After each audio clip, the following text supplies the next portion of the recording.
Tara, magluto tayo ng sinigang na hipon. In a cooking pot with water, naglagay ako ng sibuyas, kamatis, siling green, at itong mga okra. Ito ang aking mga ingredients. And then, hintayin ko lang itong kumulo. At kapag malapit ng maluto, saka ko ilalagay ang pinaka-main ingredient natin, itong mga hipon. Binili ito ni kuya namin ngayong umaga. Buti na lang bumili si kuya or else wala kaming ulam. Ang galing talaga ni kuya ko, maaasahan yan sa lahat ng oras. Pagpasensyahan nyo na ang voice ko kasi meron akong trangkaso. Kung kaya't nag-crave ako na maasim na soup, kaya ako nakaisip na magluto nitong sinigang na hipon for today's video. Parang konti ang tubig, dagdagan ko lang.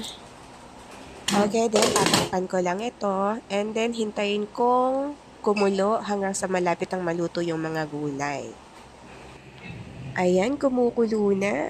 Madali lang naman maluto itong mga gulay. So, ibig sabihin, malapit na tayo sa katotohanan. Ilalagay ko na ang ating main ingredient.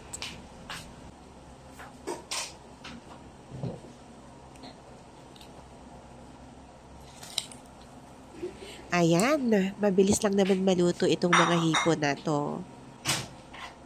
Ayan, nakita nyo, oh, kakalagay lang, oh. Tapos, unti-unti nang nagiging orange. Ang bilis lang maluto ng hipon.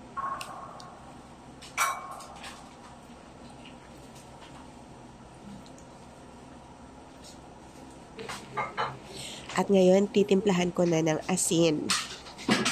To taste. Kung gaano mo gusto kaalat, go for it. Okay. Medyo nakukulangan pa ako sa tubig. Dadagdagan ko pa nga.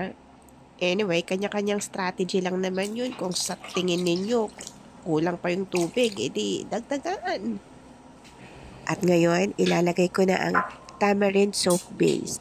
Ito yung magpapaasim sa ating sinigang.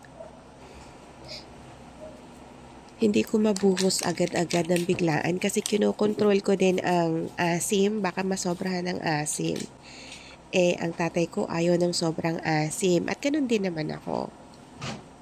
Okay na sa akin to. Tatakpan lang natin. At pakukuluan ng saglit lang. At pwede na natin tong iserve.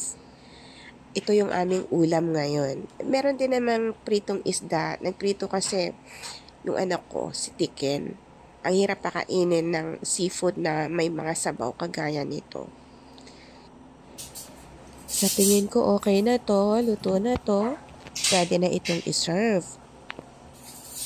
I-off ko na ang stove at ililipat ko lang po ito sa isang serving bowl.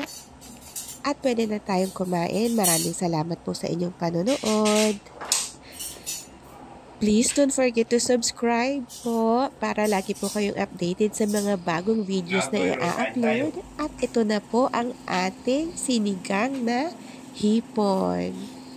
Salamat po.